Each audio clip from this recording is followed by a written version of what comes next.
All right. Hello, everybody. We are live. And we're so happy that everybody can be with us. And for future generations, we hope all you guys can be with us. And listen to these wonderful narrations about the incarnations of God, the avatars of God. So this particular one is an ongoing study in the third canto, and it's about Lord Kapila, who taught the Sankhya yoga philosophy. And it's very wonderful because tonight we're going to be studying two chapters, chapter 27 and 28, understanding the material nature, and then the other chapter, which was be instructions on the execution of devotional service. So these are going to be very, very valuable chapters for us. And I am going to start reading. I think we have a total of about 80 verses. So I'm gonna try to break these up as equally as I can. Ajay Krishna, I hope you came ready to read tonight. I've read this one. So I'll read. Okay, all right, look them up. Chapter 27 is where we're starting understanding material nature. And as usual, I'll start with pranams. Namo Vishnu Padaya Krishna Prasthaya Bhutale Shrimate Bhaktivedanta Swaminiti Namane Namaste Saraswati Devim Gaudavani Pacharini Nirvishesha Shunyavadi Paschachari Shatarani Jai Sri Krishna Chaitanya Prabhu Nityananda Shri Advaita Shvasti Gauda Bhaktivinoda Hare Krishna Krishna Krishna Hare Hare Hare Ram Ram Ram Hare Hare Om Namo Bhagavate Vasudevaya Om Namo Bhagavate Vasudevaya Om Namo Bhagavate Vasudevaya. So again, chapter 27, understanding material nature, text 1. Personality of Godhead Kapila continued. When the living entity is thus unaffected by the modes of material nature, because he is unchanging and does not claim proprietorship, he remains apart from the reactions of the modes, although abiding in a material body. Just as the sun remains aloof from its reflection on the water. When the soul is under the spell of material nature and false ego, identifying his body as the self, he becomes absorbed in material activities. And by the influence of false ego, he thinks that he is the proprietor of everything. The conditioned soul therefore transmigrates into different species of life, higher and lower, because of his association with the modes of material nature. Unless he is relieved of material activities, he has to accept this position because of his faulty work. And I want to stop here just 1 second and remind everybody about the verse, Yagyartat karma nonya cha lokoyam karma bandhana tadartam karma kontiya mukta sangha samachara. Work for Vishnu has to be done. Otherwise, work binds one to the material world. So there's many verses when Kapila speaks, it's just like hearing Krishna speak, or any of the incarnations. The philosophy is the same. It never changes. The absolute truth never changes. So it is the duty of every conditioned soul to engage his polluted consciousness, which is now attached to the material enjoyment, in very serious devotional service with detachment. Thus, his mind and consciousness will be under full control. One has to become faithful by practicing the controlling process of the yoga system and must elevate himself to the platform of unalloyed devotional service by chanting and hearing about me. In executing devotional service, one has to see every living entity equally, without enmity towards anyone, yet without intimate connections with anyone. One has to observe celibacy, be grave, and execute his eternal activities, offering the results to the Supreme Personality of Godhead. In this connection, Krishna says, I am sex life, which is not contrary to religious principles. So that's also celibacy. But actually, if you look at Bhakti Yoga, it's a little different, because if you go to Christian monastery or wherever you go, celibacy is absolutely required to make advancement in that path. So here we say that you should aspire to have millions of children if they could all be pure devotees of the Lord, because that way they could deliver everyone from the clutches of repeated birth and death. So for his income, a devotee should be satisfied with whatever he earns without great difficulty. He should not eat more. That's Ajay Krishna. That's one that you and I should meditate on. He should not eat more than what is necessary. He should live in a secluded place and always be thoughtful, peaceful, friendly, compassionate, and self-realized. One's seeing power should be increased through knowledge of spirit and matter. And one should not unnecessarily identify himself with the body and thus become attracted by bodily relationships. One should be situated in a transcendental position beyond the stages of material consciousness and should be aloof from all other conceptions of life, thus realizing freedom from false ego. One should see his own self just as one sees the sun in the sky. A liberated soul realizes the absolute personality of Godhead, who is transcendental and who is manifest as a reflection even in the false ego. He is the support of the material cause, and he enters into everything. He is absolute, one without a second, and he is the eyes of the illusory energy.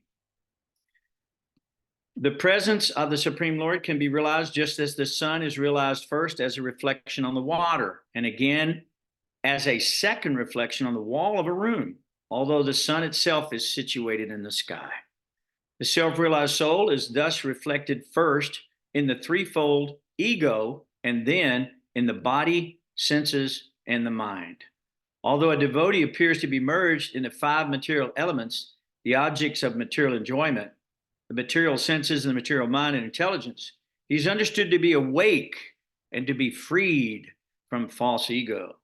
The living entity can vividly feel his existence as the seer, but because of the disappearance of the ego during the state of deep sleep, he falsely takes himself to be lost, like a man who has lost his fortune and feels distressed, thinking himself to be lost. When by mature understanding, one can realize his individuality, then the situation he accepts under the false ego becomes manifest to him. Sri Devahuti inquired, "My dear Brahmana, does material nature ever give release to the spirit soul? Since one is attracted to the other eternally, how is their separation possible? As there is no separate existence of the earth and its aroma, or of water and its taste, there cannot be any separate existence of intelligence and consciousness. Hence, even though he is the passive performer of all activities, how can there be freedom for the soul as long as material nature acts on him and binds him? Even if the great fear of bondage is avoided by mental speculation and inquiry into the fundamental principles, it may still appear again, since his cause has not ceased." So this is the response from the Supreme Personality of Godhead after these excellent questions, and somebody should take from here, whoever would like to read. Okay. The Supreme Personality of Godhead said, "One can get liberation by seriously discharging devotional service unto me, and thereby hearing for a long time about me or from me. By this executing one's prescribed duties, there will be no reaction, and one will be freed from the contamination of matter. This devotional service has to be performed strongly in perfect knowledge with a transcendental vision. One must be strongly renounced and must engage in austerity and perform mystic yoga in order to be firmly fixed in self-absorption. The influence of material nature has covered the living entity, and thus it is as if the living entity were always in a blazing fire. But by its process of seriously discharging devotional service, this influence can be removed, just as wooden sticks which cause a fire are themselves consumed by it. By discovering the faultiness of his desiring to lord it over material nature, and by therefore giving it up, the living entity becomes independent and stands in his own glory. In the dreaming state, one's consciousness is almost covered. One sees many inauspicious things, and when he is awakened and fully conscious, such inauspicious things cannot bewilder him. The influence of material nature cannot harm an enlightened soul, even though he engages in material activities, because he knows the truth of the Absolute, and his mind is fixed on the Supreme Personality of Godhead. When a person thus engages in devotional service and self-realization for many, many years and births, he becomes completely reluctant to enjoy any of the one of the material planets. Even up to the highest planet, which is known as Brahmaloka, he becomes fully developed in consciousness. My devotee actually becomes self-realized by my unlimited causeless mercy, and thus when free from all doubts, he steadily progresses towards his destined abode, which is directly under the protection of my spiritual energy and unadulterated bliss. This is the ultimate perfectional goal of the living entity. After giving up the present material body, the mystic the mystic devotee goes to the transcendental abode and never comes back. When a perfect yogi's attention is no longer attracted to the byproducts of the mystic powers, which are manifestations of the external energy, his progress towards me becomes unlimited, and thus the power of death cannot overcome him. Wow. Shall I go on? We're starting If at you'd like, 28. yeah, you can read a few more. I don't know how many people entered. There's still three of us? Okay. Okay. 28:1. The personality of Godhead said, "My dear mother, O daughter of the king, now I explain to you the system of yoga, the object which is concentrate on the mind. By practicing the system, one becomes joyful, progressively advanced towards the path of the absolute truth. One should execute his prescribed duties to the best of his ability and avoid performing duties not allotted to him. One should be satisfied with as much gain as he achieves by the grace of the Lord, and one should worship the lotus feet of the spiritual master. One should cease performing conventional religious practices and should be attracted to those who lead to salvation. One should eat very frugally and should always remain secluded so that he can achieve the highest perfection of life. One should practice nonviolence and truthfulness, should avoid thieving and be satisfied with possessing as much as he needs for his maintenance. He should abstain from sex life, perform austerity, be clean, study the Vedas, and worship the supreme form, the supreme personality of Godhead. One must observe silence, acquire steadiness by practicing different yogic postures, control the breathing of the vital air, withdraw the senses from the sense objects, and thus concentrate the mind on the heart. Shall I go on? Or anybody else want to join? I'm happy to go on. We'll go back around here in a minute to you, Okay. Jai. If Bhavananda or Rangavati would like to read a little bit. Okay, hold on. Text 7. Fixing the vital air and the mind in one of the 6 circles of vital air circulation within the body, thus concentrating one's mind on the transcendental pastimes of the Supreme Personality of Godhead, is called samadhi or samadhana of the mind. By these processes or by other true process, one must control the contaminated, unbridled mind, which is always attracted by material enjoyment, and thus fix himself in thought of the Supreme Personality of Godhead. After controlling one's mind and sitting posture, one should spread a seat in a secluded and sanctified place, sit there in an easy posture, keeping the body erect, and practice breath control. The yogi should clear the passage of vital air by breathing in the following manner. First, he should inhale very deeply, then hold the breath in, and finally exhale. Or reversing the process, the yogi can first exhale and then hold the breath outside, and finally inhale. This is done so that the mind may become steady and free from external disturbances.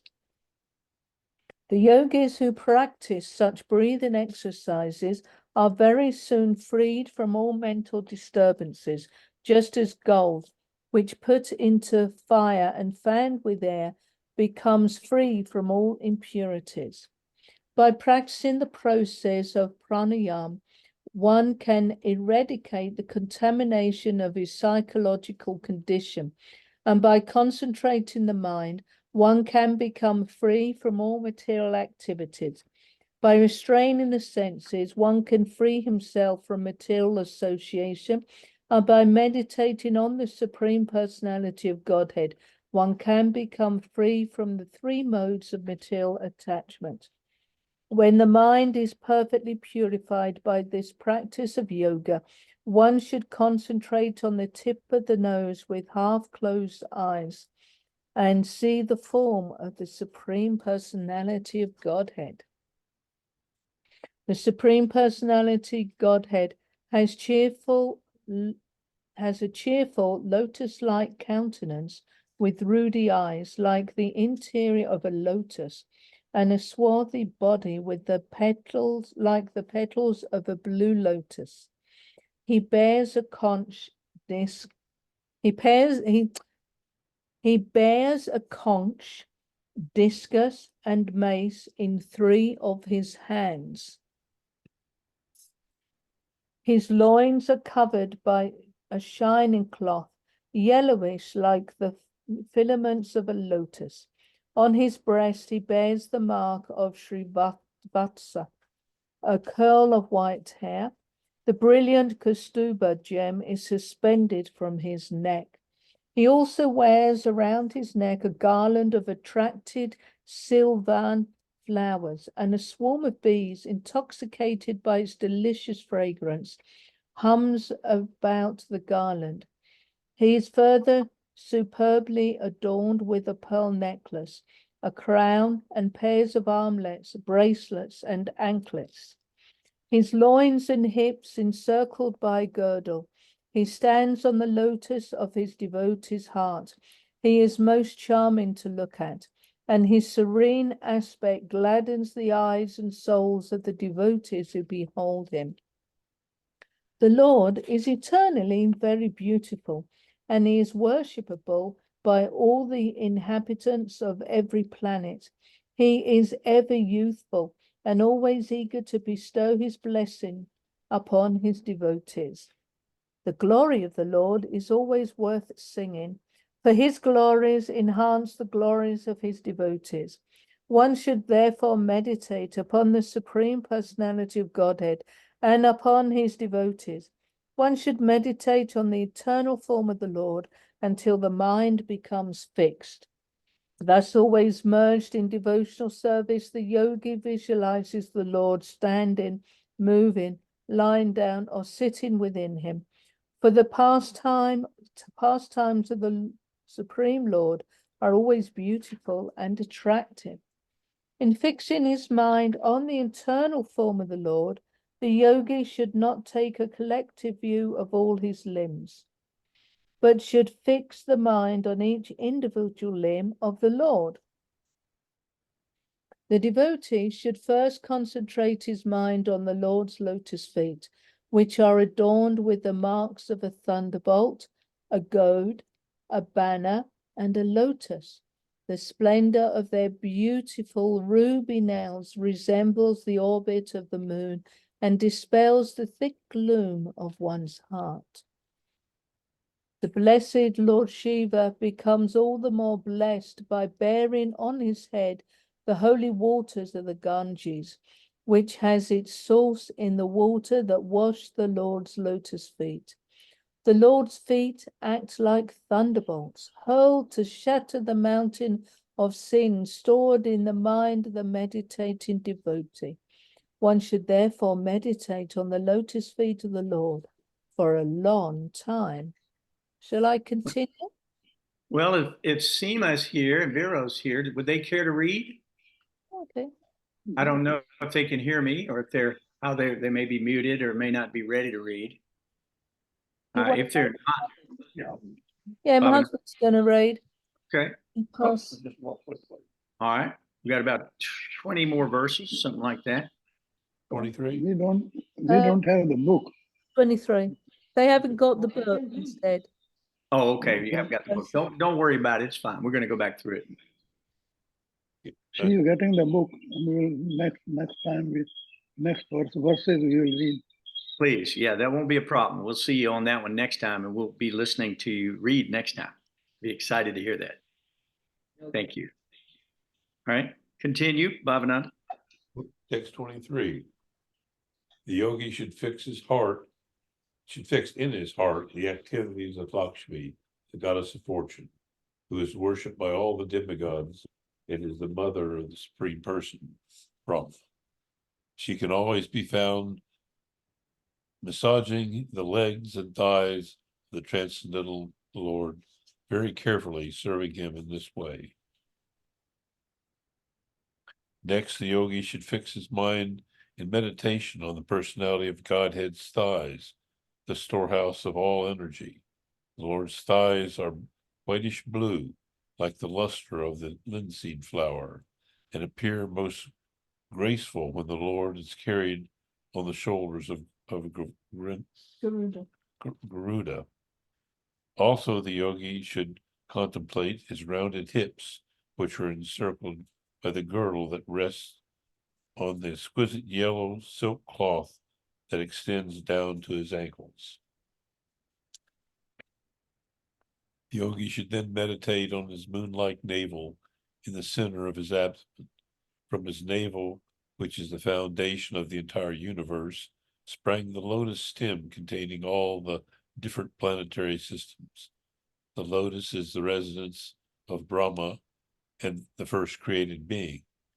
In the same way, the yogi should concentrate his mind on the Lord's nipples, which resemble a pair of most exquisite emeralds, and which appear whitish because of the rays of the milk-white pearl necklaces adorning his chest. The yogi should then meditate on the chest of the Supreme Personality of Godhead, the abode of the goddess of Mahalakshmi. The Lord's chest is the source of all transcendental pleasures for the mind and full of satisfaction for the eyes. The yogi should then imprint on his mind the neck of the Supreme Person. The yogi should then imprint on his mind the neck of the personality of Godhead, who is adorned by the entire universe. The neck of the Lord serves to enhance the beauty of the Kastuba gem, which hangs on his chest. The yogi should further meditate on the Lord's four arms, which are the source of all powers of the demigods who control the various functions of material nature. Then the yogi should concentrate on the polished ornaments which are burnished by Mount Mandara as it revolved. He should also duly contemplate the Lord's disc, the Sudarshan chakra, which contains 1,000 spokes and the dazzling luster, as well as the conch, which looks like a swan in a lotus-like pond. The yogi should meditate upon his club, which is named Kumadakti, and is very dear to him. This club smashes the demons who are always inimical soldiers and is smeared with their blood. One should also concentrate on the nice garland on the neck of the Lord, which is always surrounded by bumblebees with their nice buzzing sound. And one should meditate upon the pearl necklace on the Lord's neck, which is considered to represent the pure living entities who are always engaged in his service.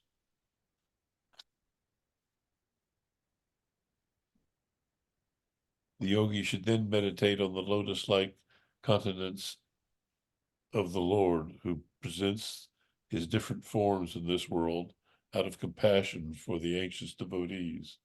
His nose is prominent, and his crystal clear cheeks are illuminated by the oscillation of his glittering alligator-shaped earrings. Wow. Good enough?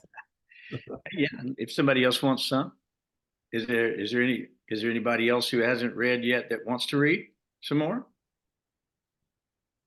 I think we have another 10 verses approximately. Jai Krishna, you want to grab those?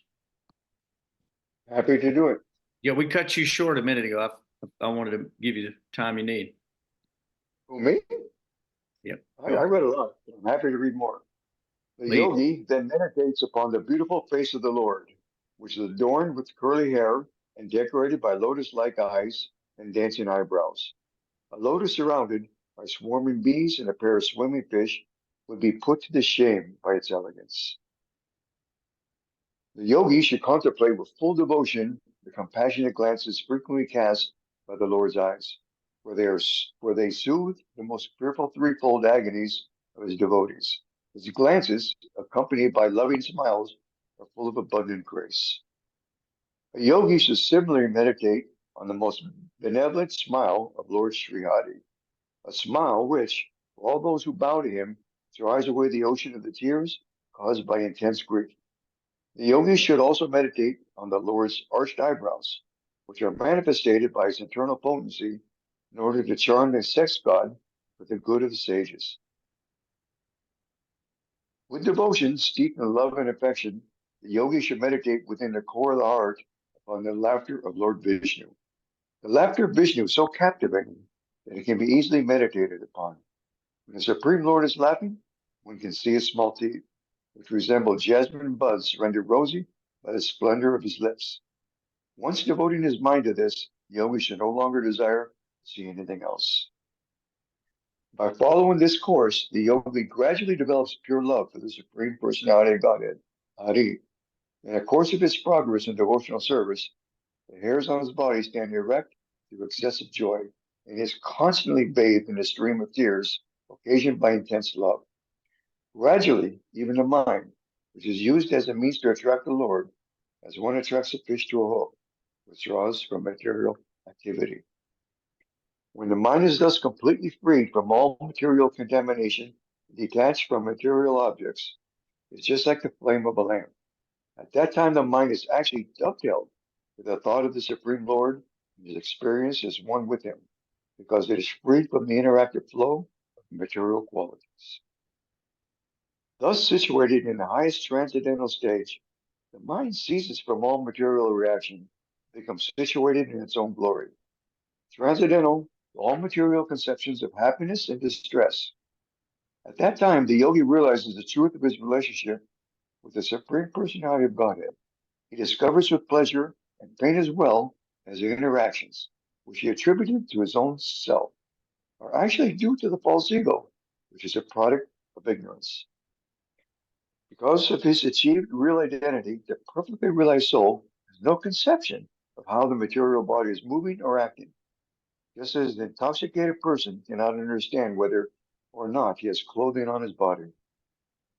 The body of such a liberated yogi, along with the senses, is taken charge by the Supreme Personality of Godhead, and it functions until its destined activities are finished. The liberated devotee, being awake to his constitutional position, thus situated in samadhi, the highest professional stage of yoga, does not accept the byproducts of the material body as his own. Thus, he considers his bodily activities to be like the activities of a body in a dream. Because of his great affection for family and wealth, one accepts the son, some money as his own, and due to the affection for this material body, one thinks that it is his. But actually, as one can understand his family and wealth are different from him, the liberated soul can understand that he and his body are not the same. The blazing fire is different from the flames, from the sparks, from the smoke, although all are intimately connected because they are born from the same blazing wood. The Supreme Personality of Godhead, who is known as Param Brahma, is the seer, is different from the Jiva soul, or individual living entity, who is combined with all the senses, the five elements, and consciousness. Shall I keep going? Yeah, Or we we're only have almost a done? few more to go. Yeah, there's only 3 or 4. Okay. Okay. A yogi should see the same soul in all manifestations. For all that exists is a manifestation of different energies of the Supreme. In this way, the devotee should see all living entities without distinction. That is the realization of the Supreme Soul. As fire is exhibited in different forms of wood, so under different conditions of the modes of material nature, the spirit soul manifests itself in different bodies. Thus, the yogi can be in a self-realized position after conquering an insurmountable spell of Maya,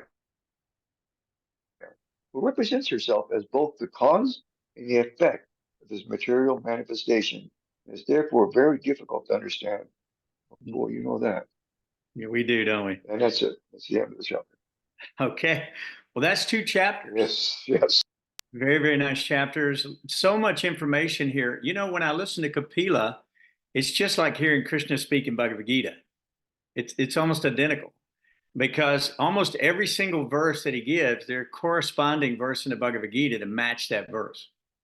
So, you know, if we go back through all the verses, we'll see how many corresponding things that we can think of that are also found not only in Bhagavad Gita, but in other places of Srimad Bhagavatam and in Chaitanya Charitamrita as well. These concepts are eternal and universal, and they apply to all living entities because it's coming directly from the mouth of God. And everything that comes directly from the mouth of God is perfect and complete. It is completely perfect. So because God is the complete whole, everything that comes from the complete whole is completely perfect. This is found in Isopanishad. We can study that verse in Isopanishad also. So there's so many different references here. Are there any questions right off the bat that you can think of that you wanted to ask? And if not, then I'm going to go back over some of these verses. I had a kinda- couple of thoughts. Okay. Just one thing. I see that in this description of Lord Krishna, they describe him wearing alligator earrings. Normally he's wearing, in the past, you know, in other times, he's worn shark earrings. Shark shaped, yeah. Yeah, do you know anything about his earrings? Because also they seem weird things to wear. Because we normally wear, I don't know, butterflies or flowers, you know, something sweet and nice, not sharks and alligators. That means there's sharks and alligators in the spiritual world. Well, let me say this. Let me say this to you, just as a broad stroke on that one. Krishna is a person, just like Rangavati is a person. Rangavati has things that she enjoys that other people may not. They may not understand why you have a favorite color, or why you have a favorite shape or design earring, or you know why you're attracted to a certain activity or whatever it might be. So Krishna has that as well. And some people used to ask me a long time ago and say, well, why is Krishna blue? I mean, why is he blue? Because he wants to be. Krishna wants to be blue. He likes blue. So, huh? That's my favorite color. Oh, yeah, there you go. So, and Ram is kind of a greenish hue, right? Chaitanya is kind of a goldish hue, right? So we see that the Lord can appear in all these different shapes and forms. Ultimately, Prabhupada describes that all of the energy that we see here is all Krishna. Everything is an expansion of Krishna. Nothing is actually really separated from Krishna because he's either here as super soul or he's here as Virata Rupa, the material energies that are being manifested around each soul according to the soul's desire. So Krishna is fulfilling all desire since time immemorial. There's an old statement that says, man proposes and God disposes. So if we go back to the very first verse of the chapter 27, Understanding Material Nature, it says here that when the living entity is affected by the modes of material nature, the personality of Godhead Kapila continued, when the living entity is thus unaffected by the modes of material nature because he is unchanging and does not claim proprietorship, he remains apart from the reactions of the modes, although abiding in a material body, just as the sun remains aloof from its reflection on the water. Now, in this regard, there's some really nice verses, obviously, in the Bhagavatam, in the Bhagavad Gita, that correlate with that. The first one that comes to mind, Prakriti Kriyamanani Ganai Karmani Sarvasha Ahankara Vimudhatma Kartaha Miti Manyate. And this one clearly corresponds to this first verse. It says the spirit soul, bewildered by the influence of the false ego, thinks himself the doer of activities that are in actuality carried out by the three modes of material nature. So when we see the three modes of material nature are ignorance, tamas, okay, passion, rajas, right, and goodness, sattvaguna. But above those is sudasattva, or pure goodness, transcendental to the three modes of material nature. The three modes of material nature act on the soul within the material sphere, not in the spiritual world. There aren't any three modes like we find here. So when you take your birth, and you can go through the whole chapter, the three modes of material nature in the Bhagavad Gita, and you'll find unlimited information about how you're being affected by the modes of material nature. So we see that literally we are compelled, I would say, by these modes of nature. And sometimes we act in an uncontrollable way, driven by the force of these three modes of material nature that we have acquired over hundreds of previous lives. We bring that through the subtle body, the mind, the intelligence, the false ego, right? And above that, the intelligence and then the soul. So we bring these things with us like the air carries aromas, was what Krishna explains in Bhagavad Gita. So our subtle body goes with us after death. The gross body goes back to the 25 elements, earth, water, fire, air, ether. These comprise my separate energies, Krishna says in Bhagavad Gita. And so we go back into what I call the merge. Okay, the body does. And then other bodies are born out of it. It's endlessly mutable. Our situation materially is endlessly mutable. Just like there's a song we used to sing in the Murari band, civilizations rise and fall like bubbles on the sea of time. So we see whole civilizations have been here and have disappeared from the earth.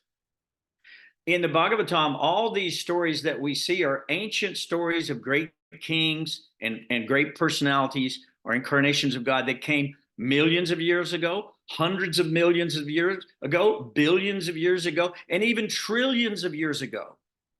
And at the end of the complete annihilation, at the end of Brahma's life, we go into a sleeping state. We merge back into the body of God, and then we come back out of the body of God when the creation is remanifest. At that time, everything is recreated, and it all follows this same Vedic knowledge. These stories are eternal. They're not meant, we struggle. I was just reading today. These people are struggling, trying to understand who we are, where we came from scientifically, and they can never know. There's no way for them to know because the senses are imperfect. In the introduction of the Bhagavad Gita, Srila Prabhupada explains how it's impossible to get perfect knowledge from an imperfect person or imperfect senses. You can't get it. You can't see far enough to understand what's on these planets. You can't see, you can't go there. Their bodies are not made out of water like your body. You can't enter into those dimensions. Their bodies may be made out of mind or intelligence or ego on the higher planetary systems, very subtle.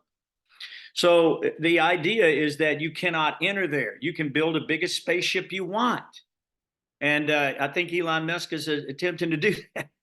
This thing is massive. It's like a 20-story building, and they blast this thing off in the air with fire shooting out of the back of it. Come on. Where are you going? Where are you going to go? Are you going to go to Mars or something? Okay, what are you going to do when you get there? What, eat, sleep, mate, and defend?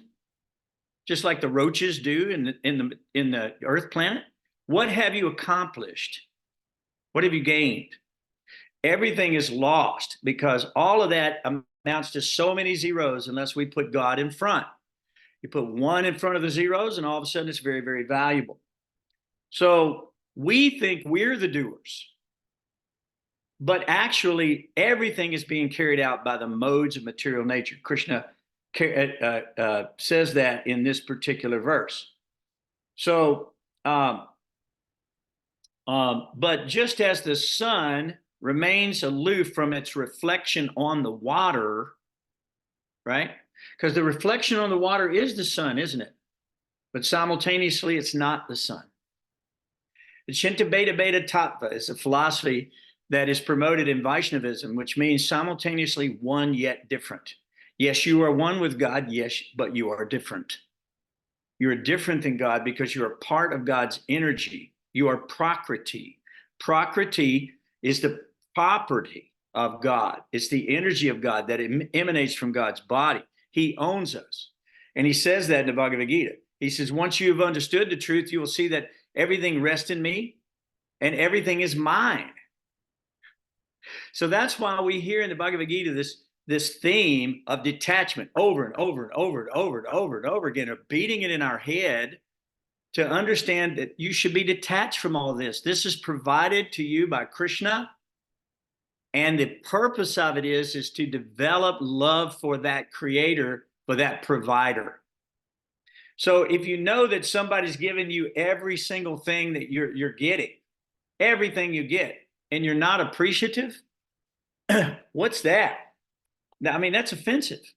Do you think God wants to come to people who are offensive? Right?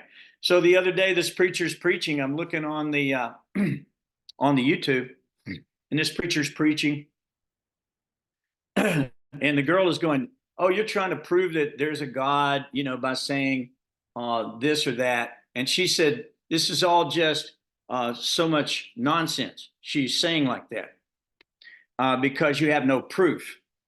And what I'm saying is, Krishna says in Bhagavad Gita, I do not reveal myself to those persons who are grossly foolish.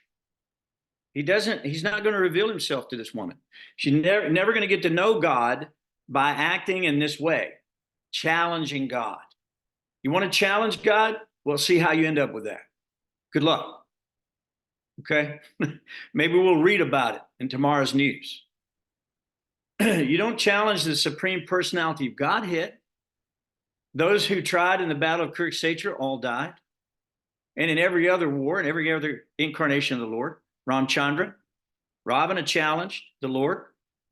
Kumbhakarna, one of the greatest of all warriors, gigantic, a giant, challenged Ramchandra. What happened to him?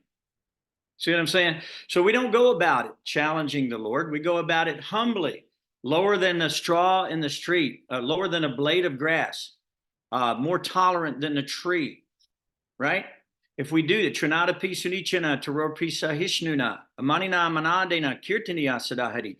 Kirtaniya means that we can chant. You can know God by calling his name. You know, the other night we were down at Murari Sevaka Farm, and Hanumat Prashaka Swami was making a very nice point. And the point is that, you know, we need to connect with God. The whole purpose of Bhakti Yoga is to become immersed with God, to become yogic, to be connected with God. And to do that, there's 9 devotional processes. One of them happens to be calling on God's names.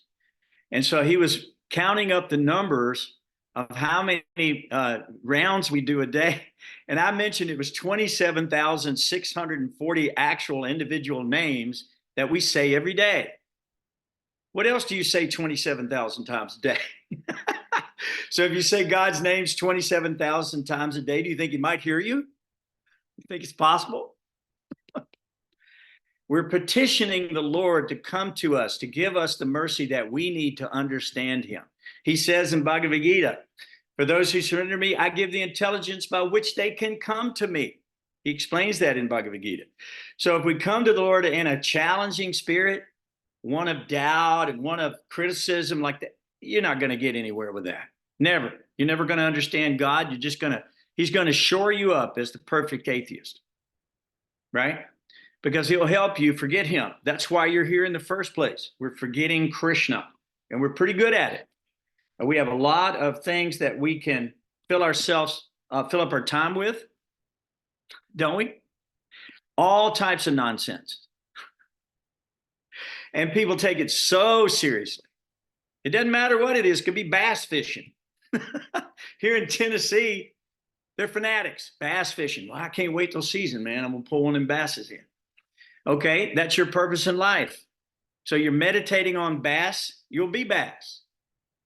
If that's what you like, Krishna will manifest that for you in your next existence. You create your existence. I think, therefore I exist, right? I think. But what I think, that's what I exist within.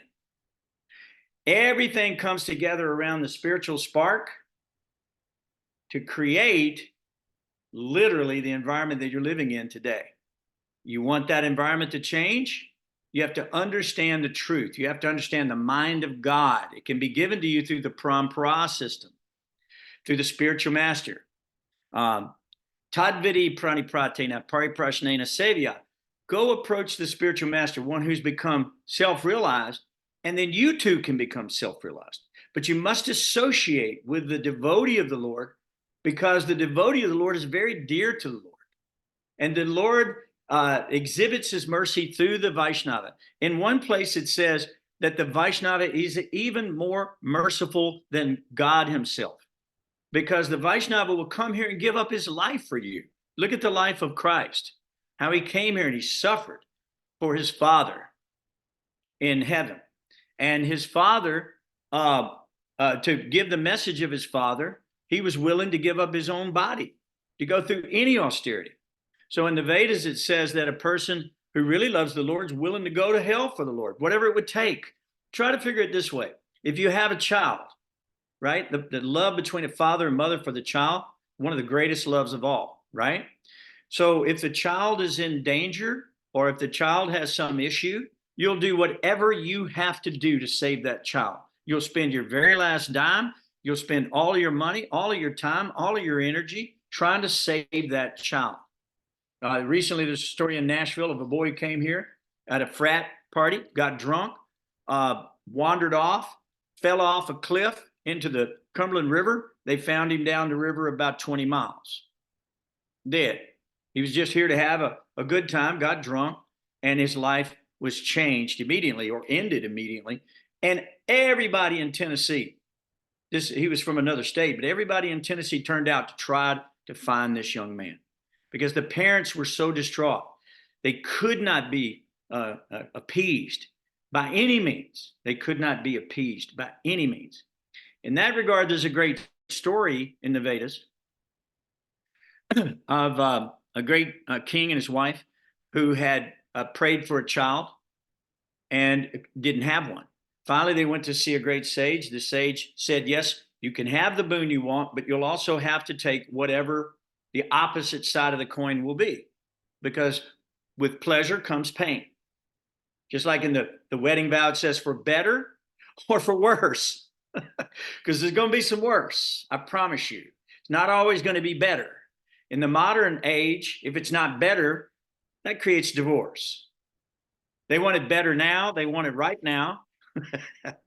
And you better provide it, because if you don't, you'll be given up. That's the mode of passion in action. Okay? Satisfy me or I'm done with you, right?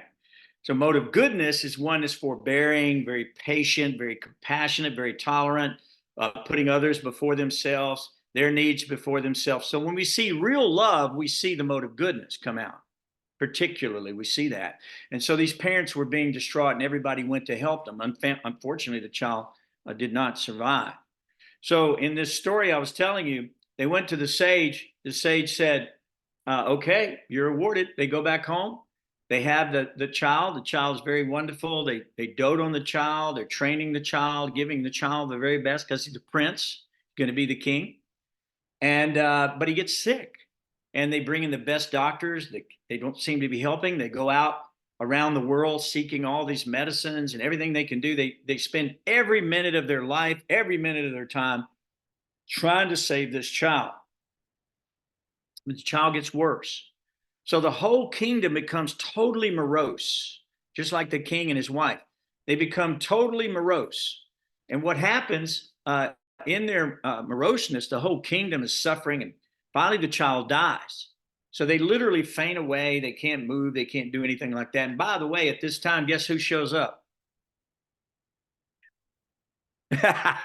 Narada Muni. Narada Muni is a catalyst in the universe. He's what I call a troublemaker on purpose. He sets up the stage for Krishna to come. Generally, Krishna comes for what?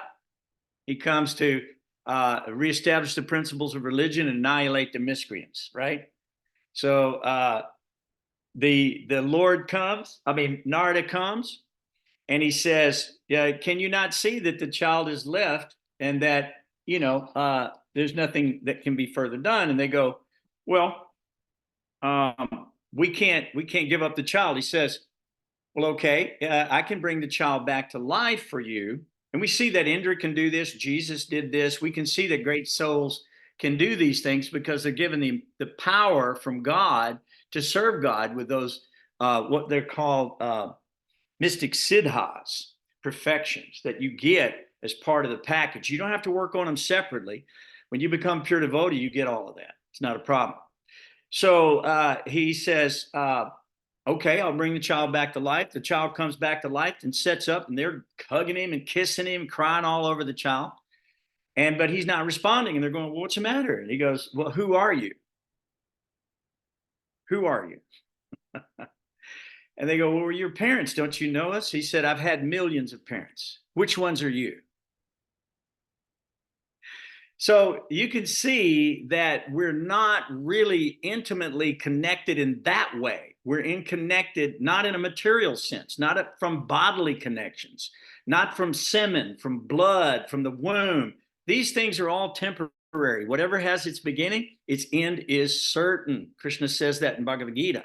So if that's the case, we should concentrate our mind not on temporary things. And there's a verse in the Bhagavad Gita that says, the wise do not delight in pleasures of this material world, which are temporary and are binding to the material world, but instead delight in those transcendental topics and subject matters that involve the Supreme Personality of Godhead. Because by studying that, we're studying the most beautiful, wealthy, wise, famous, powerful person who is your creator, who you have an intimate connection with, that you've always had a connection with. You'll never lose that connection. And the yogic system is designed to yoke you back with your original creator. So in the Bhagavad Gita, it says, Dehanosmin yatadehe kamarang javarangjara tata dehantara praptir diras tatra namuyati. Diras means that one is not affected by the change of the body. So as the soul, as the embodied soul continually passes in this body, from boyhood or childhood to youth and to old age, the soul similarly passes into another body at the time of death. The self-realized soul is not affected by such a change, not disturbed. Matter of fact, a yogi can transfer himself however he likes. So you have to become in control of your mind. You have to become in control by following the instructions given by the spiritual master. If you ever want to become self-realized, that's really the only way that can happen. So Krishna says in Bhagavad Gita, Najayate Mrite Bhakadachin Nayam Bhutbhabhavita Nabuya Ajo Nitya Shashvato Yo Prano Nahanyate Hanyamane Sarire. So for the soul, there's never birth, death, nor death. Never birth nor death, nor having once been will he ever cease to be. The soul is unborn. It's not born. So many of the other religions of the world, they don't know. They think the soul is born at the time of conception. That's not true. The soul is transferred from the body of the man in the semen, the little fishies, and they go and they find the egg, and then only one out of millions. Literally, there's millions trying to get into this egg. And they're all fighting over it and trying to get in, and they give up their life in the struggle over and over again to find a suitable mother and father in the world. So, Can I ask a question there? Yep, please.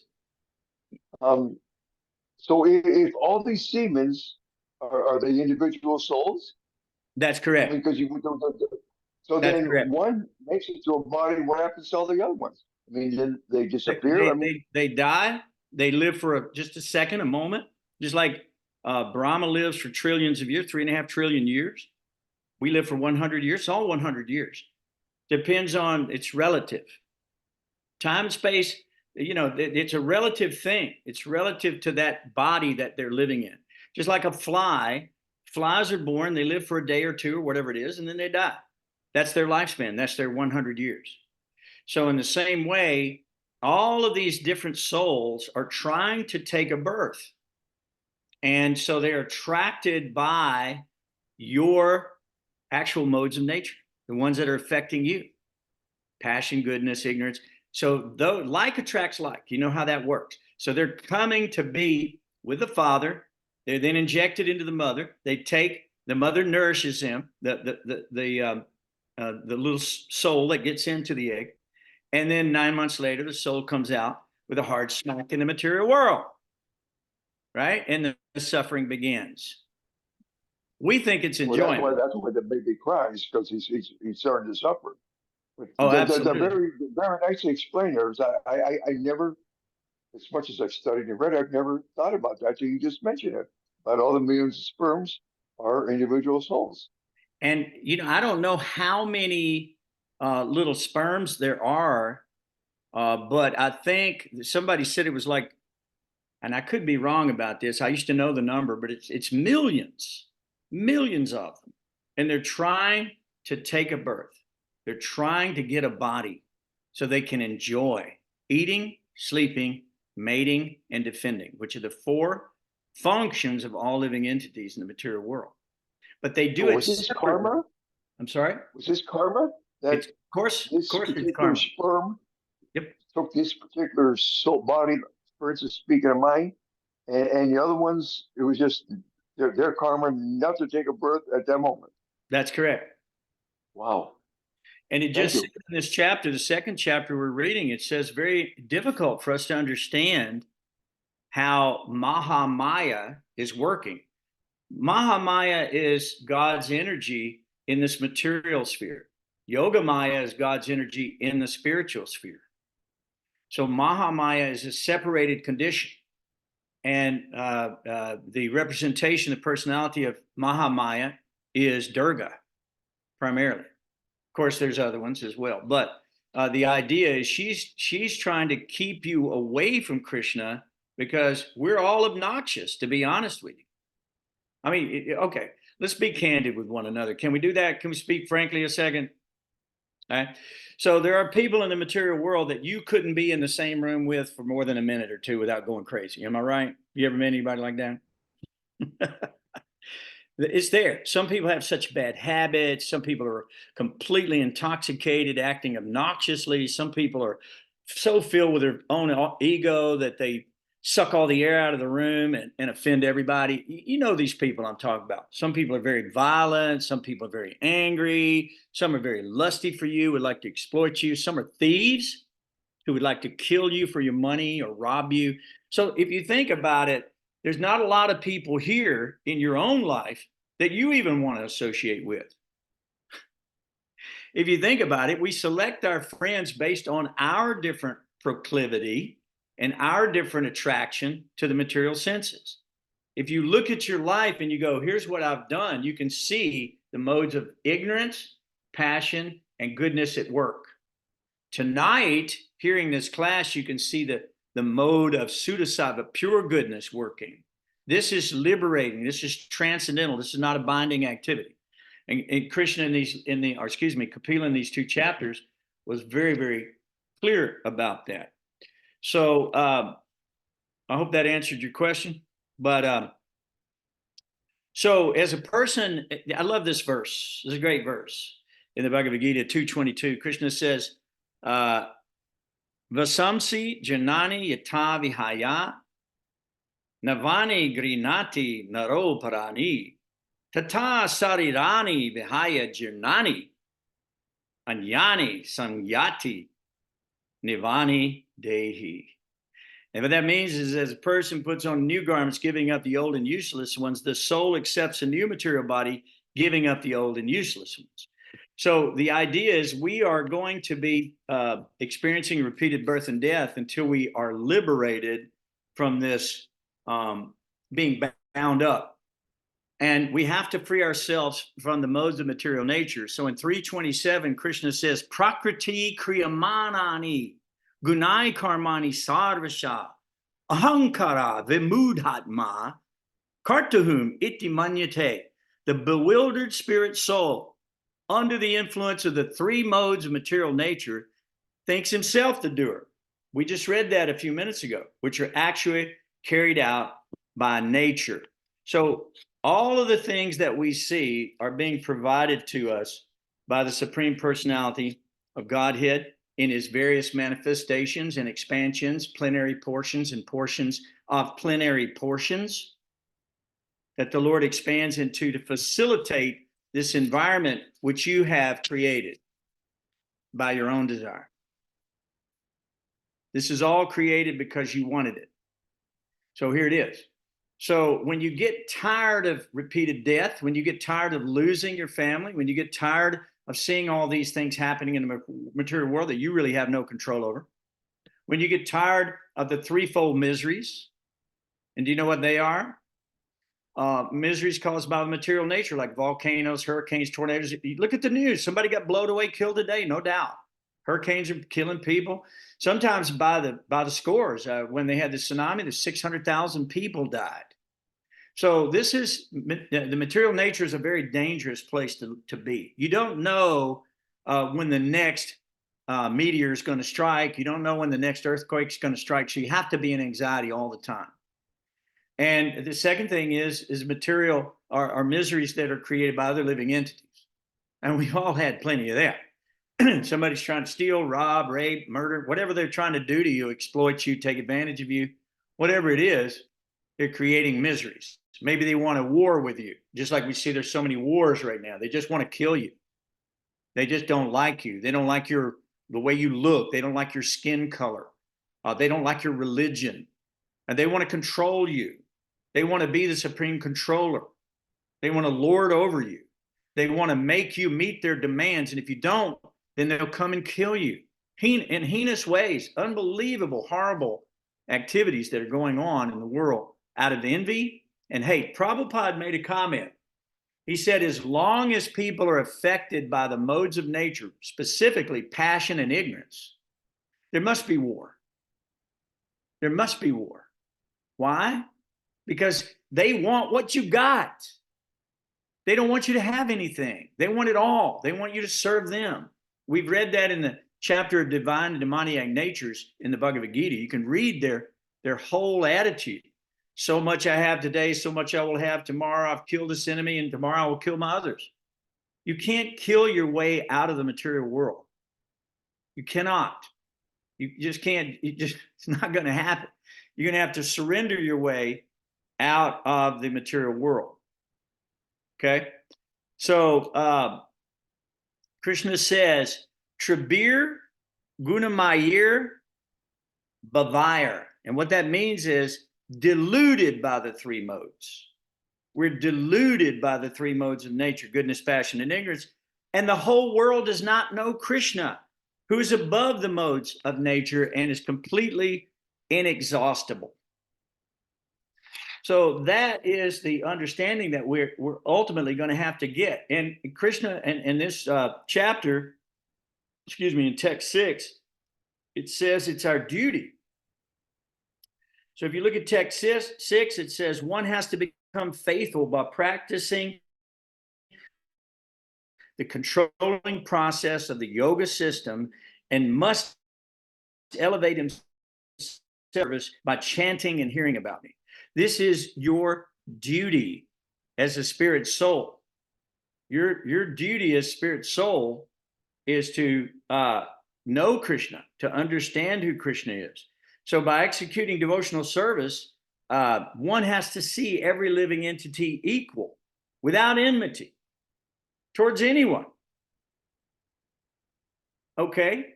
Who's doing that? Where's that happening? What country can you move to go do that? And what's the enmity caused from? Lust, greed, jealousy, anger, covetousness. I mean, just look them up. All of those things have to be given up. They have to be given up because they destroy the opportunity for us to understand our true nature, who is God, who are we, and why we're here. So these things are given to us. These paths are given, these yogic paths are given to us by the incarnations of God like Kapila and Krishna.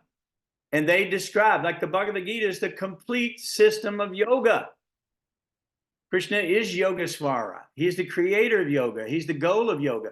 So he talks about the Ashtanga yoga system. which is the drilling of the breath, which is the meditation, right? Like the giving up of things that are unfavorable. Yama, niyama, pratyahara, all of that. It's all there. But those systems are for a different time and place, where they would go for a long period of time and just fix the mind on the Lord. Today, the system is a fully integrated yogic system that takes place at every moment of a person's life. You can make every activity you do yoga. It's not like we go to the yoga studio and we practice for 30 minutes, give the lady $30 and we're self-realized. That ain't happening. So you have to integrate yoga into your world, into your life. You have to integrate yoga in all of your activities. And how do you do that? You have to eat 3 times a day, offer it to the Lord, offer it in the consciousness of the Lord. Just like in this second chapter, it talks about meditation on the Lord, on his starting with his feet, going all the way up to his beautiful eyes and his smile and his loving glances that are filled with benedictions for his devotees, like that. To meditate on that personality, that person God, because that's who you're going to be meeting at the time of death. To be absent the body is to be in the presence of the Lord. So you may say, well, I don't need to worry about that right now. But do you have a guarantee? Do you get a certificate somewhere or something? Saying you're not going to die today? Who gave you the certificate? Are they going to die? If they're in the mouth of the serpent, can they save you from the mouth of the serpent? No. So you have to turn to God. Ultimately, you must turn to God, because no matter what you find in the whole material world, it will not satisfy the soul. We go over this again and again. In Bhagavad Gita in 8:16, Krishna says, Brahma bhuvanal loka punar arvartin orjuna mamupetya tu kantaya punarjanmana vidyate. Even if you go to Brahma loka, wherever you go within the material world, they're all places of death and misery. So if you love that, then you can stay here as long as you want. This class is for people who are trying to get out. So if let's say you're in jail. Okay, you're miserable, you're locked up, you're confined. You want to get out. You're willing to try to break out, risk your life to get out of that hellhole. You want that. Okay? So in the material body, you're also in jail. This material body is a prison of the soul. The soul lives inside the heart. It's 1/10,000th the tip of a hair, according to Bhagavatam.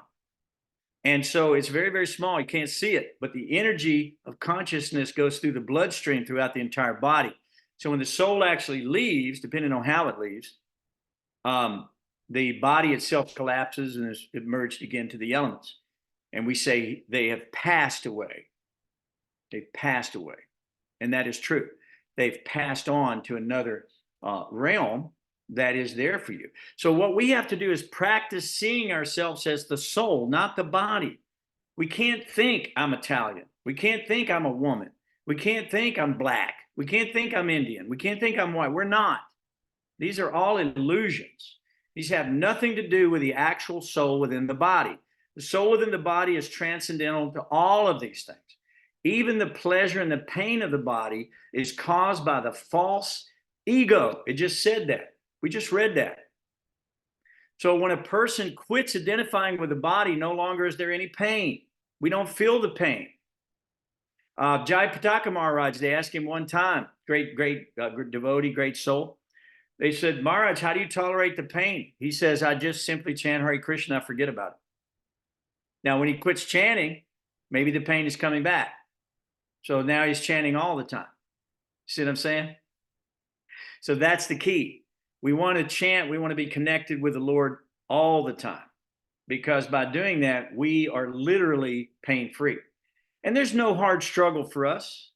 We're not trying to get a mass unlimited wealth so that we can try to enjoy more. Most people who amass wealth don't enjoy it anyway. I mean, they put it in a bank account, hoard it. They may or may not use it for their enjoyment, but even if they do, whatever the stimulation is, it only lasts a moment, and then the karma sets in.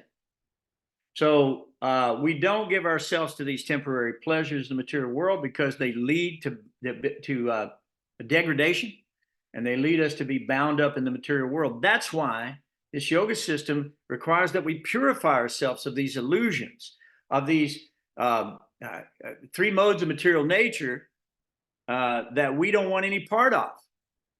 Oh, and the last, pain and suffering, I think I mentioned, is caused by, I didn't mention this, but it's caused by yourself.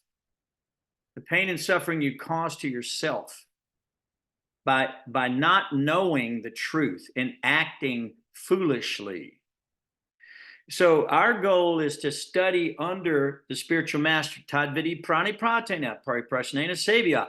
Hear the truth from the spiritual master, and then you too can be liberated from this miserable, hellish condition in the material world. So we see ourselves as separate from the body. We understand that the body has nothing to do with us in the ultimate goal. And Prabhupada was very clear about this. You are not the body. So we must awaken. We have to wake up. Jeev Jago, go to Chandra Bole. Wake up, sleeping soul. You're in the lap of a witch called Maya. What is Maya here to do? What happens to everybody here? Look it up. Pretty not very pleasant concept. So Deva Huti's question was, how do we get released from this? That was her question. How are we going to get released from this? And she said, how is it possible if the material consciousness continues on? How is it that we can separate ourselves from that understanding? And so Kapila, his answers satisfies every question that anyone may have about how to get themselves out of this condition that we've fallen into. And he says we must stand in our own glory. Stand in our own glory. Think about it. You can't do that in the material body. You'd be standing in something else, if you know what I'm talking about. But in the spiritual body, we can stand in our own glory, but we have to know what is our soul. We have to know what is God. We have to understand what is Prakriti, of the material world. We have to understand these modes of nature. We have to understand karma and the interactions of karma. We have to understand what the yoga system is designed to do to bring us up to pure devotion and love for God. Then we can transfer ourselves back home. But it says, he said in the next chapter, Kapila says, the enlightened soul cannot be harmed. Cannot be harmed. All right, I'll give you a good example. So some people have a very nice car, right?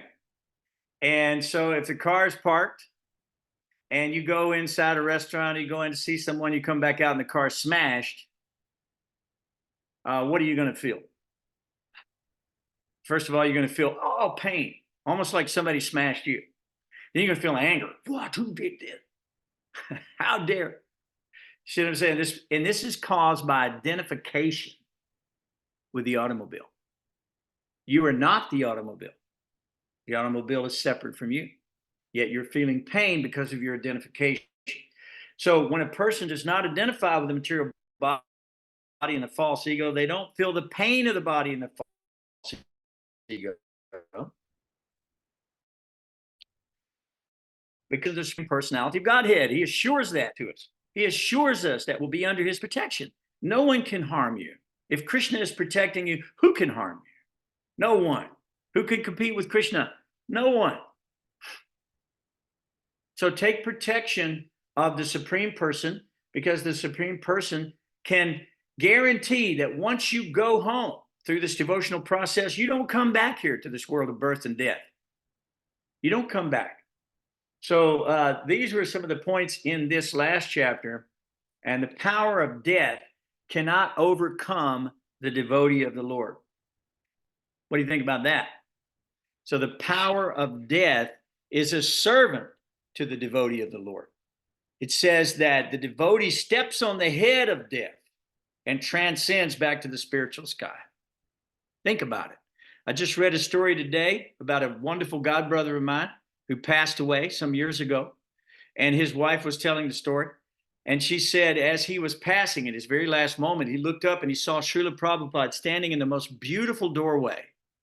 Just beautiful arched doorway, most elaborate doorway, lighted up. There's Prabhupada, and he's reaching out to receive his servant. So you may forget Prabhupada, but he won't forget you. You may forget Krishna, but he won't forget you. When we added up how many, I've been chanting 50 years. How many did they say? If I chanted every day 16 rounds, what was it, Rangavati? Some millions of names of God that you've called. That is merit. That's in your bank account. It cannot be destroyed. It cannot be taken from you. It says no one can take these things from you. They're eternally to your benefit. Krishna says in Bhagavad Gita, there's no loss or diminution in this effort. And a little bit of advancement on this path can protect one from even the greatest dangers. So look at the life of Prahlad Maharaj. They're throwing him off a cliff. They're trying to stab him. They're throwing him in snake pits. They cannot harm him. They cannot harm him. Think about it. So we want to be in a position where we are free from this anxiety of the material world caused by the threefold miseries and the three modes of material nature. It's a razor's edge. One wrong step here and you're finished. So what do? What is the object of yoga? The object of yoga is to concentrate the mind on the Supreme Personality of Godhead. And Kapila just told us exactly how to do that meditation. That's also the same meditation that we just heard by Kardama Muni. That's also the same meditation that we heard that Narada did in the other first chapters that we're reading in the Srimad Bhagavatam. They sat down and meditated on the personality of Godhead. Gradually, as they became purified, he appeared before them. And he said, what do you want? What do you want? And the pure devotee says, what? All I want is to never forget you, to always be in your service, life after life. I require no other boon. And the Lord is satisfied, and then the devotee gets everything material and spiritual that the devotee could ever want. Because that's what the Lord wants to see. He wants to see a complete surrender. Krishna says in the 18th chapter, just surrender to me. I will protect you. Do not fear. There's no problem. Just abandon all this man-made religion. Abandon all these philosophies, all this speculation. You think Jnana Yoga is going to deliver you to the spiritual sky? Jnana is your knowledge is going to be so powerful that you can transfer yourself to spiritual sky? You get to the spiritual sky by the mercy of the Lord only, or the mercy of the spiritual master. That's the only way you get there.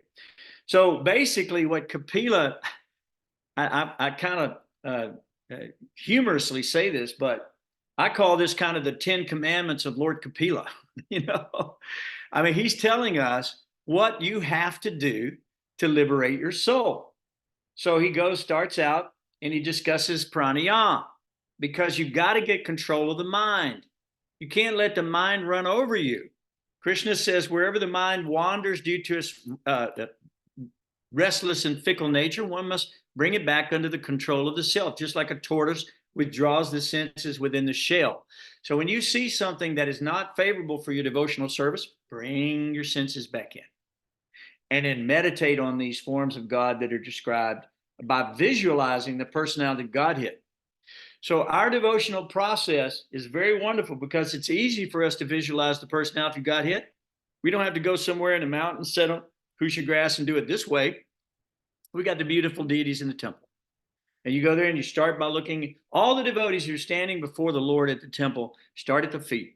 Then you do the calves, and then the thighs, then you do the waist, then you do the, like that. It goes on up to the neck, and it goes to the face, and the smiling glances, and the eyes. So this is how we meditate on the Lord. And Kapila's description is the most wonderful thing. Read it when you're alone and in a prayerful mood and see what happens. And really follow what he's saying to do. Try that out. Try that meditation out. See what happens to you. I think you'll be moved. So these descriptions, the words of God, our prayers, our offering of the prasadam, our deities at the temple, the singing of the glories of the Lord, all of these things are recommended by Kapila. And if you want to visualize who God is, read the universal form in the Bhagavad Gita or the opulence of the absolute. You'll get all you want. You'll know how to see God in all things. And that's what Kapila's purpose was there for. So our program integrates God into every moment of our life. We don't have to go to the mountain and sit down separate. We incorporate God into all of our daily activities constantly. So by getting this description of Kapila, though, we can understand what God looks like. And also by hearing the story about when Brahma got to see Narayan. And also all these other great stories about Narada seeing God come before him and so forth. There are all these descriptions of God. And by the way, they all say the same thing. They all correspond with one another identically. So if we enter samadhi, samadhi means we don't see anything but God everywhere we look. Think about that. We don't see God. We don't see anything but God because everything is God. Even Krishna says, I am the intelligence in man. Right now we're talking on a computer. This is a symptom of God, this intelligence that we're seeing. All of this is here for us to understand that we're never separated really from God. And by yoga means to be connected. So if you're not separated and you can understand it, right, then you are gradually achieving this state of unalloyed loving devotion because you practice it for what? Krishna said, a long time. Hear about me for a long time. It's been a long time since you've been here doing nonsense. You might have to hear about God for a minute or two. So with your mind dovetailed with the mind of the Supreme Lord, that's what happens when you enter into a state of samadhi. You're the yogi who actually advances in this type of spiritual life that we're talking about, is he bathes himself in his own tears, it says, due to the intense love that he is feeling for the personality of Godhead. He bathes himself in his own tears. Think about that. When's the last time you did that? Have you loved something that intense before? So this is your opportunity to understand what true love really is. So then the mind ceases, it says. The mind ceases because he realizes the truth about your connection with God. You realize the truth about it, and therefore you achieve your real identity. That's called Swarup Siddhi. Listen, nothing's being forced on you. Krishna has complete free will. You take free will. He gives you what you want. You want to be an atheist? He'll make you the best one. You want to be the best devotee? He'll make you the best devotee. What are you praying for? That's the key. The more you pray for it, you will achieve your actual, true, original identity. And that identity is your heart's most dear desire.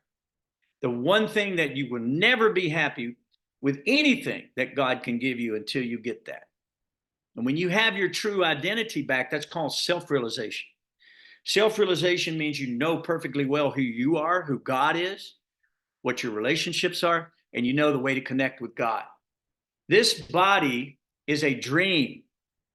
It's a bad dream because it ends up in catastrophe. But people don't want to hear it. But we got to tell them the truth. Has anybody got out of here alive yet? Huh? I don't think so. We're on the long black train, right? And when you step off at the station, this is the end of this so-called existence that you think you're in, this dream that you're in. So what we have to do, Krishna says, one sees with equal vision the dog eater, the Brahman, the this, the that. You have to see everything equally. This is all an expansion of God. All of these souls are created by God. All of these things, we've read it so many times in Bhagavad Gita. It says, when you understand the truth, you will know that all things are in me and that they are mine. Krishna says in Bhagavad Gita. So this body is a dream, but the soul is the real identity. So we have to start getting out of this spell of Mahamaya and get into the wonderful pastimes of Yoga Maya. Yoga Maya is where you're connected with God. You're experiencing reality. This is an illusion. This is not real. We're in a spell. You know, there are these soothsayers and magicians and stuff that can create all kind of mystical stuff and cast a spell on you, try to control you. There's stories about that in the Vedas. Some of these fakirs are capable of doing some little trick to confuse the mind of individuals, and that way they can exploit those individuals. But that's a spell, and we are in a similar spell. We are under the spell of Maha Maya. That means that which is not. That's what Maya means. That which is not. This is not. This is not who you are. So you got to enter into Yoga Maya. How do you do it? It says that the thing that is giving you the reaction that is binding you to the material world, by using the same things for Krishna, you can be liberated. Like we talked about the knife. The knife can be used to kill, or it can be used to feed others by chopping up nice food, whatever. So you have to use the body in the service of the Lord. And by doing that, you then will become one with the mind of God. And you then will experience this happiness that we find throughout the Bhagavatam, the bliss of these great devotees. So if we have to see that Krishna is in everyone's heart, and in 1861 it says, Ishvara Sarva Bhutanam Hridesher Janu Tishtati. So what this means is the Supreme Lord is situated in everyone's heart, and he's directing the wanderings of all living entities who are seated on a machine made of material energy. So we have to see the body as a machine, that it'll perform functions for a little while.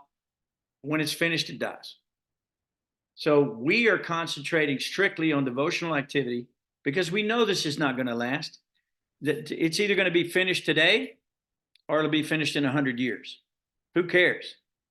So Krishna then says in 1854, Brahma Bhuta Prasanatmana Sochati Nakankshati Samasarvesha Bhuteshu Mad Bhaktim Labate Param.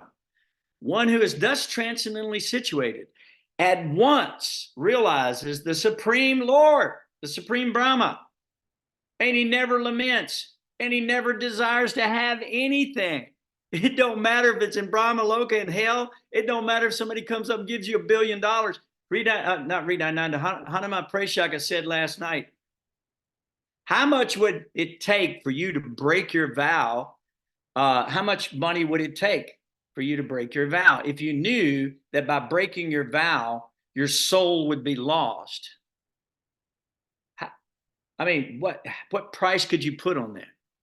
So he never laments or desires to have anything, equally disposed to every living entity.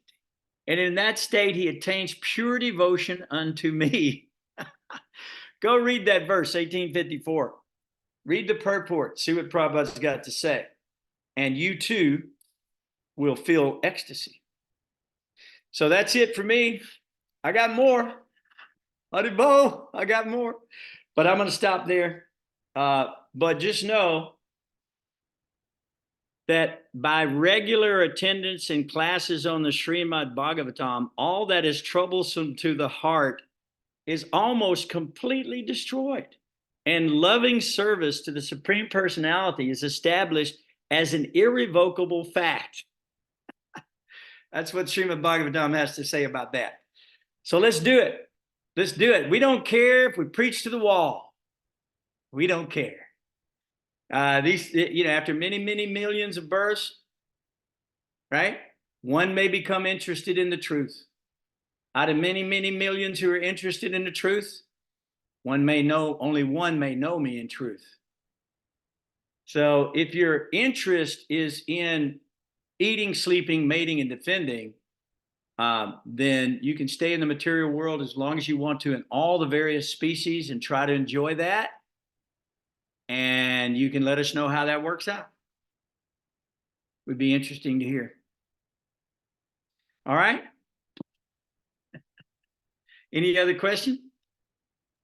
No, Hare Krishna. Say it again. But the last sloka you just chanted is what I mentioned to you yesterday in a text, that I had that feeling, out of the millions, and watching all the people here on the beach and all that, and then funny you should end tonight's class with that same sloka. Well, they're deluded by the three modes of material nature. They're deluded by the material energy, and their situation is they're looking for sense gratification. They're not interested in Krishna. They didn't go down there where you are to understand Krishna. They went down there to enjoy whatever it is that they thought they could find there that's different than what they have in their own home. But it's all the same. It's all stale, pale, hackneyed, tasteless, and ultimately we come to that conclusion because the mode of passion is pleasurable in the beginning, but miserable in the end. And all those people are there in the mode of passion. So you see the results of their activities. Many of them are in the mode of ignorance. And they're not thinking at all. They're not thinking at all. So, okay, guys, well, listen, that's it because we've gone well over tonight, but it was great 2 chapters and I had a lot to tell you about that. A lot of nice correlations in the Bhagavad Gita. So thank you so much for being here. And then we will pick it up same time, same station next week when we continue this great study on Lord Kapila. And these next chapters become wonderful because he talks about adverse reactions in the material world. He also talks about, devotional service, the activities of Lord Kapila. All of these things are coming up in the next few chapters. So please be with us and love you all. We appreciate you very much. And I'm going to offer my respects and obeisances to you. And I pray to see you next week. Okay. Hare Krishna. Hare Krishna. I'm going to go ahead and end the call. Okay.